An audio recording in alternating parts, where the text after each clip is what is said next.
सर्वांना हरिओम.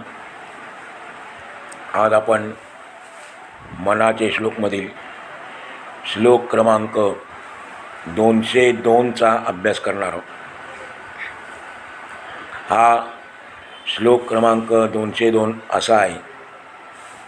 मना गुजरे तुझ हे प्राप्त झाले, परी अंतरी पाहिजे यत्न केले, सदा श्रवणे पाविजे निश्चयासी, धरी सज्जन संगती धन्य होसी. आपण श्लोक पुन्हा एकदा ऐकूया. मना गुजरे तुझ हे प्राप्त झाले, परी अंतरी पाहिजे यत्न केले, सदा श्रवणे पाविजे निश्चयासी, धरी सज्जन संगती धन्य होसी. या श्लोकात खरं सर्व शब्द सोपे आहेत, तरी एक दोन शब्दाचे आपण अर्थ पाहूया. पहिल्या चरणात शब्द आलेला आहे गुज. गुज याचा अर्थ आहे रहस्य, गुप्त गोष्ट. गुजचे दोन अर्थ आहेत, रहस्य, गुप्त गोष्ट. दुसऱ्या चरणात शब्द आलेला आहे अंतरी. अंतरीचा अर्थ आहे अंतर्यामी. अंतर्यामी म्हणजे अंतःकरणात, असे दोन अर्थ आहेत. अंतरी म्हणजे अंतर्यामी, अंतःकरणात. पुढे शब्द आहे यत्न. त्याला प्र उपसर्ग लावायचा म्हणजे आपला रोजचा शब्द होतो प्रयत्न. यत्नचा अर्थ आहे प्रयत्न. स्वामीजी सांगतात, हे माझ्या मना, परमगुह्य अशा आत्मज्ञानाचा ठेवा, म्हणजे परमात्म्याचे रहस्य तुला प्राप्त झाले आहे. पण त्याचा अनुभव येण्यासाठी, तो आत्मज्ञानाचा ठेवा जतन करण्यासाठी, रामरूपता अखंड पाहण्यासाठी अंतर्यामी प्रयत्न केले पाहिजेत. ते आत्मज्ञान कायम राहण्यासाठी संत महात्म्यांच्या उपदेशाचे श्रवण, मनन आणि चिंतन केले पाहिजे. म्हणून आपले जीवन धन्य व्हावे यासाठी संतांच्या सहवासात राहिले पाहिजे. आपण पुन्हा एकदा श्लोकाचा अर्थ पाहूया. स्वामीजी सांगतात, हे माझ्या मना, परमगुह्य अशा आत्मज्ञानाचा ठेवा, म्हणजे परमात्म्याचे रहस्य तुला प्राप्त झाले आहे.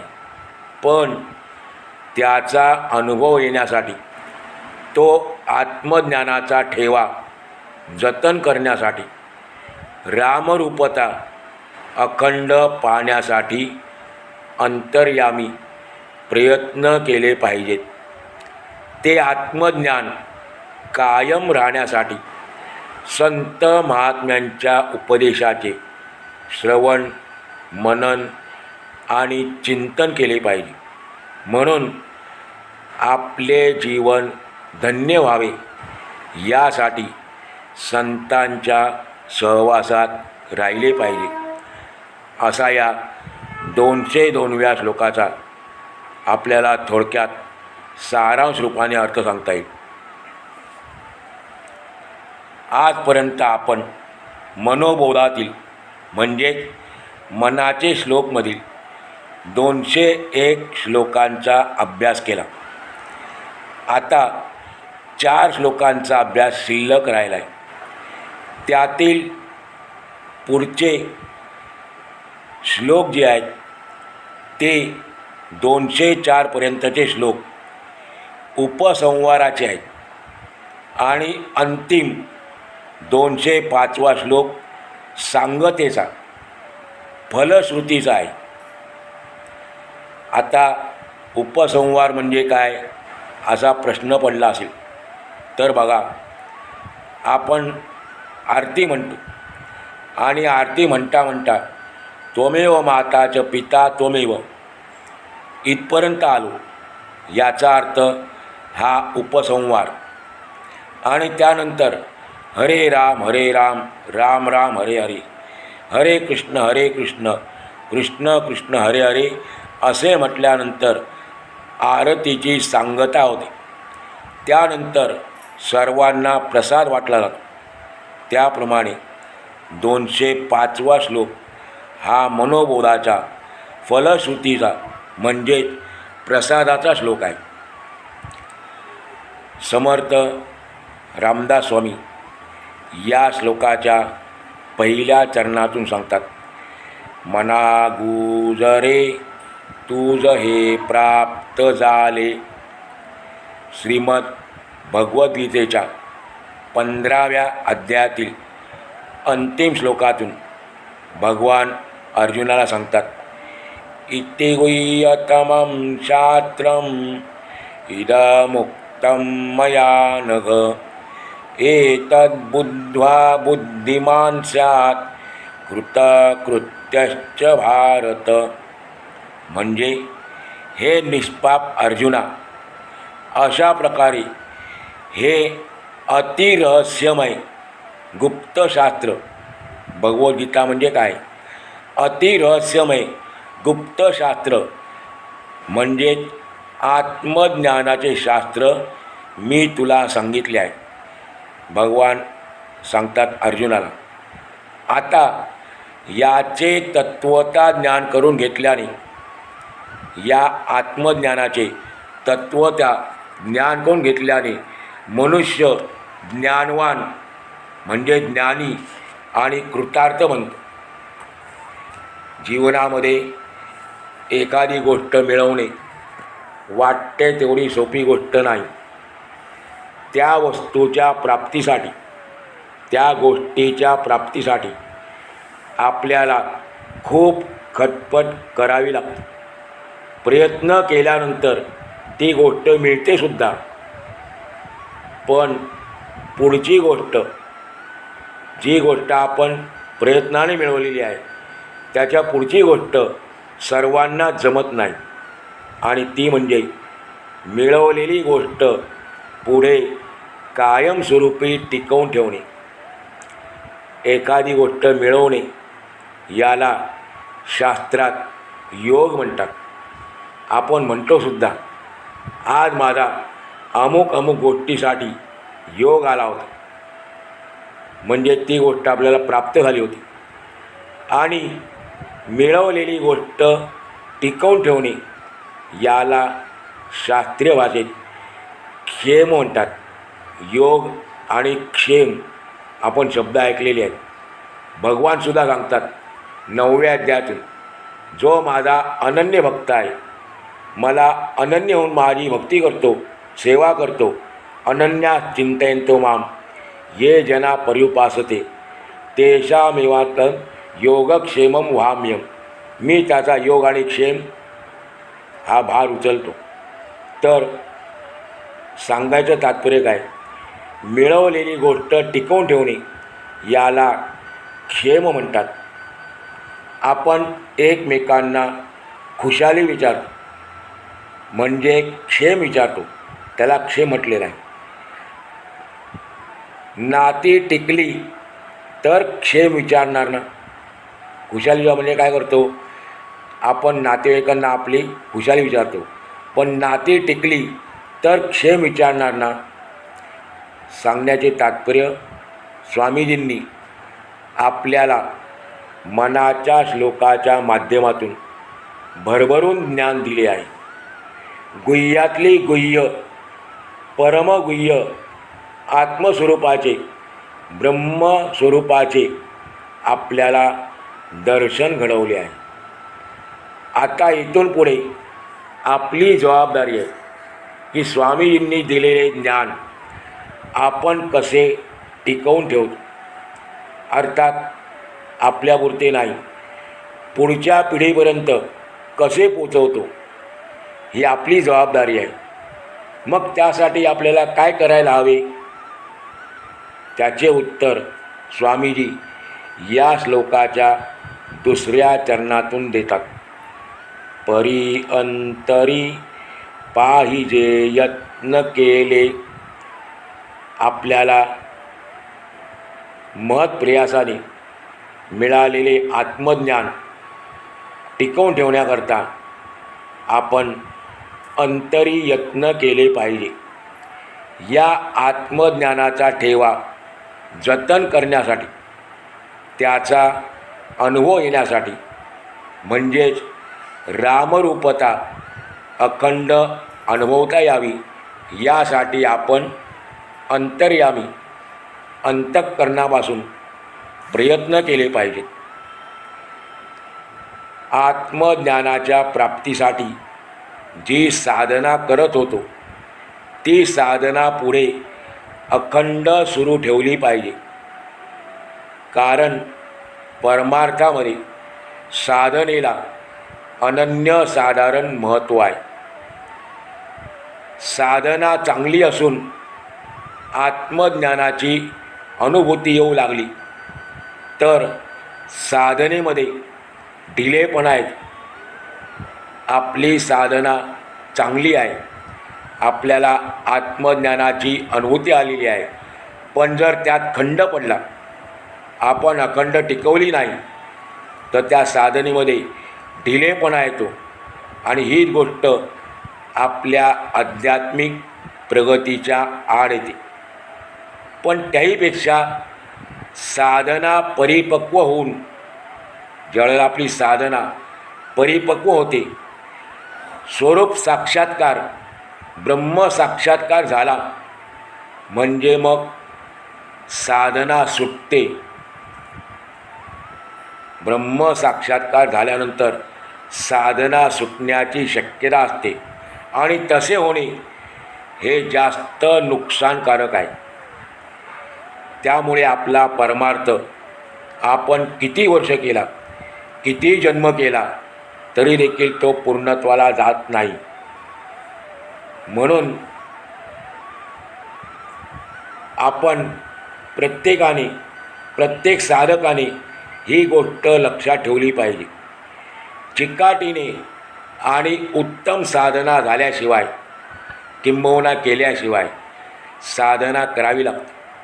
म्हणून चिकाटीने आणि उत्तम साधना केल्याशिवाय जर ब्रह्मकारता ब्रह्मस्वरूपाची प्राप्ती झाली तर देहाचे ममत्व चिकटण्याचा म्हणजे देहबुद्धी बळावण्याचा संभव जास्त असतो. आणि असा मनुष्य म्हणतो की ब्रह्मप्राप्ती झाल्यानंतर आता मला साधनांचे वेळ येऊन काय करायचे, आता मी साधना कशासाठी करायची, का करायची? कारण ज्याच्यासाठी प्रयत्न करायचे ती गोष्ट प्रयत्नपूर्वक साधनांच्याद्वारे मी प्राप्त केली, ती गोष्ट मी प्रयत्नपूर्वक साधनांच्याद्वारे मी प्राप्त केली. आता पुन्हा प्रयत्न कशासाठी असा प्रश्न त्या साधकाच्या मनात निर्माण होतो. अशा वेळेला याचे उत्तर समर्थ दासबोधाच्या आपल्याला 7व्या दशकातील 7व्या समाजाच्या 64व्या ओवीतून देतात. साधना करून आपण ब्रह्मस्वरूपाची प्राप्ती करून घेतली तरी पुढे साधना का चालू ठेवायची? त्याचं कारण सांगतात. साधनेविण ब्रह्म होता, साधनेविण ब्रह्म होता, लागो पाहे देह ममता, लागो पाहे देह ममता, आळस प्रबळे तत्वता, ब्रह्मज्ञान मिशे, आळस प्रबळे तत्वता, ब्रह्मज्ञान मिशे. मी सिद्ध झालो, साधना करून करून मी आता सिद्धावस्थेला प्राप्त झालो आता मला साधन कशाला, असा विचार मनात आला. ज्या क्षणी मनात आला त्या क्षणी देहबुद्धी आलीच. मी सिद्ध आहे एवढे शब्दज्ञान झाल्याने कोणी सिद्ध होत नाही. मी सिद्ध आहे, मला सिद्धावस्था प्राप्त झालेली आहे एवढे फक्त शब्दज्ञान झाले, त्यामुळे कोणी सिद्ध होत नाही. अहंकार सर्प डोके वर काढायला सदैव तयार असतो. भल्या भल्यांना, रथी महारथींना या अहंकाराने पालथे घातले आहे. त्याचे तोंड त्या अहंकाररूपी सर्पाचा फणा, त्याचे तोंड म्हणजे अहंकाररूपी सर्पाचा फणा ठेचण्यासाठी, त्याने पुन्हा फणा काढू नये याच्यासाठी नित्य विवेकाची जागृती पाहिजे. आपल्याजवळ सत्सद विवेक बुद्धी सतत जागृत पाहिजे. या कारणे मूळ प्रेरणा श्रवण आदी. समर्थ सांगतात तिसऱ्या चरणातून, सदा श्रवणे पाविजे निश्चयासी. विवेकबुद्धी आपली सतत जागृत राहण्याकरता आपल्याकडे श्रवण भक्ती पाहिजे. आत्मज्ञान कायम टिकून राहण्यासाठी संत महात्म्यांच्या उपदेशाचे श्रवण, मनन आणि चिंतन केले पाहिजे. तर आपले आत्मज्ञान कायम टिकून राहील. नुसतं श्रवण करून चालणार नाही. आता एक काव्य आहे त्यामुळे इकडे फक्त श्रवणे म्हटलेलं आहे, परंतु सदा श्रवणे, मनने आणि चिंतने असा आपण पुढे अर्थ लावून घ्यायचा. श्रवण भक्तीमध्ये फार मोठी ताकद आहे, शक्ती आहे. श्रवणाचे सामर्थ्य फार मोठे आहे आणि म्हणून समर्थ आपल्याला श्रवण भक्तीचे महत्त्व सांगतात. आपण का श्रवण केलं पाहिजे? बघा, भक्तीची सुरुवात करताना 9 पायऱ्यांपैकी पहिली पायरी श्रवण भक्ती सांगितली आहे. आपण शब्द ऐकतो नवविधा भक्ती, म्हणजे 9 प्रकारची भक्ती आणि त्याचा पाया म्हणजे श्रवण भक्ती आहे. श्रवणाने कोणते लाभ होतात? स्वामीजींचा एक दासबोधामध्ये समासच आहे. त्यामध्ये ते सांगतात, श्रवणाने मनुष्याच्या अंतरंगात बदल घडून येतो, भक्ती साध्य होते, विरक्ती उत्पन्न होते. परमार्थामध्ये या गोष्टीला अत्यंत महत्त्व आहे. विरक्ती म्हणजे वैराग्य, आणि हे कधी उत्पन्न होते? श्रवणाने उत्पन्न होते. दृश्याची आसक्ती सुटते, चित्तशुद्धी होते, बुद्धीला स्थिरता प्राप्त होते आणि अभिमानाची उपाधीच नाहीशी होते. श्रवणाने निश्चयशक्ती वाढते, मी आणि माझेपणा नष्ट होतो, आपल्या मनातील सर्व शंका फिटतात, संशय दूर होतात, आपल्या अंतरंगातील दोष जाऊन आपल्या स्वभावामध्ये आमूलाग्र बदल होतो. श्रवणानेच आपले ज्ञान वाढते, प्रज्ञेचा उत्कर्ष होतो, ज्ञान ग्रहण करण्याची शक्ती वाढते, ब्रह्मविचार कळू लागतो, आत्मवस्तू आपले आत्मस्वरूप श्रवणामुळेच स्वच्छपणे दिसू लागते. भगवंताच्या अस्तित्वाबद्दल बुद्धीमध्ये निश्चयात्मक भाव निर्माण होतो आणि मला भगवंत हवा अशी आपल्या मनाला तळमळ लागते.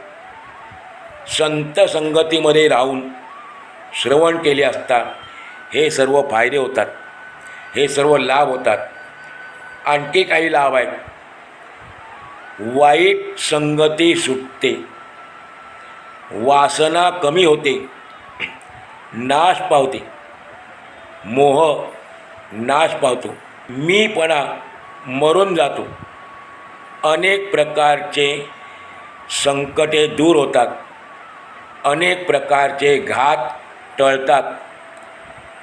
आपले मन भगवंताच्या स्वरूपाशी तदाकार एकरूप होऊन जाते ते श्रवणामुळेच. म्हणून प्रपंचात काय आणि परमार्थात काय, श्रवण केल्याशिवाय काय करावे, कसे करावे हे माणसाला कळत नाही. सर्व देशात आणि सर्व समाजात श्रवणामुळेच जीवन चालते. सर्व देशात आणि सर्व समाजामध्ये श्रवणामुळेच जीवन चालते. श्रवणासारखी सारभूत चीज दुसरी कोणतीच नाही. श्रवणासारखी सारभूत चीज दुसरी कोणतीच नाही. श्रवणानेच सगळे काही घडते. आपल्याला देखील हे जे आपण लाभ ऐकले, जेव्हापासून आपण सत्साहित्य श्रवण करायला लागलो तेव्हा आपल्याला हे लाभ झालेले, यापैकी काही लाभ झालेले आपल्या अनुभवाला आलेले असतील. पण नुसते श्रवण करून चालणार नाही. त्याच्या पुढची पायरी म्हणजे आपण मनन केले पाहिजे. आपण जे श्रवण करतो, जे ऐकतो त्याच्या अर्थाकडे लक्ष देणे. आपण जे श्रवण करतो, ऐकतो त्याच्या अर्थाकडे लक्ष देणे याला मनन म्हटले आहे.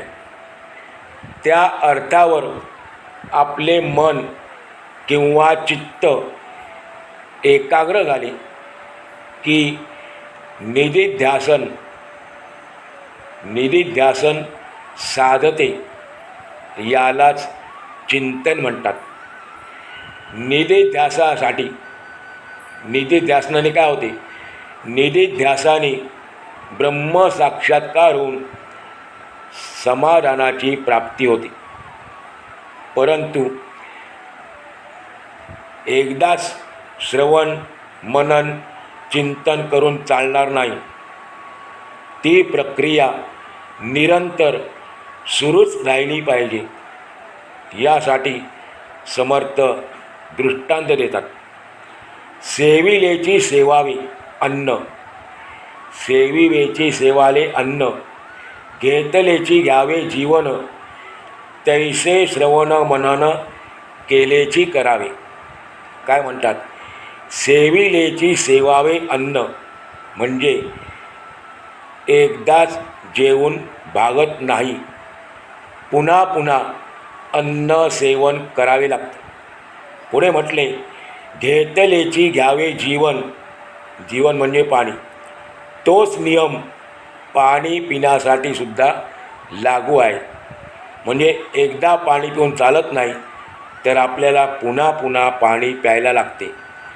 अगदी त्याचप्रमाणे पुन्हा पुन्हा श्रवण करणे, मनन करणे, चिंतन करणे हे आपल्या आध्यात्मिक प्रगतीसाठी अत्यावश्यक आहे. परंतु कोणाचेही काहीही ऐकून अजिबात चालणार नाही. नाहीतर श्रवण करायचं म्हणून कोणाचंही केलं, कसंही केलं तर ते चालणार नाही. कोणाचे ऐकावे, काय ऐकावे की ज्यामुळे आपला उद्धार होईल. कोणाचे ऐकायचं आणि काय ऐकायचं ज्यामुळे आपला उद्धार होईल, आपले जीवन धन्य होईल, याचे शास्त्र आहे.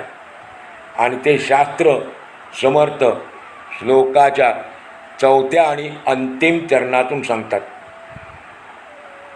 आपले जीवन धन्य व्हावे यासाठी शास्त्र सांगितलेलं आहे. धरी सज्जन संगती धन्य होसी. सज्जनांच्या संगतीत राहून आपण सद्ग्रंथांचे सद्विचारांचेच श्रवण केले पाहिजे. कारण संतांच्या संगतीनेच आत्मज्ञान प्राप्त होते आणि म्हणून जीवाचे कल्याण होण्यासाठी, धन्यता प्राप्त करून घेण्यासाठी संत संगतीसारखे अन्य दुसरे कोणतेही श्रेष्ठ साधन नाही. आणि त्यामुळे समर्थ सांगतात की आपण जे जे ऐकलेलं आहे ते त्यावेळेला लगेच आपण थोड्या काळानंतर श्रवण केलेलं, त्याचं मनन केलं, चिंतन केलं तर पुढे त्याचा लाभ होतो. म्हणजे काय होतं, आपल्याला ते ऐकलेलं पुढे कायमस्वरूपी लक्षात राहतं आणि प्रयत्नानेच आपल्याला आत्मज्ञान आपल्याजवळ कायम टिकवून ठेवता येतं. असा या श्लोकाचा आपल्याला थोडक्यात सारांश सांगता येईल. आज आपण या ठिकाणी आजचा पूर्ण करू.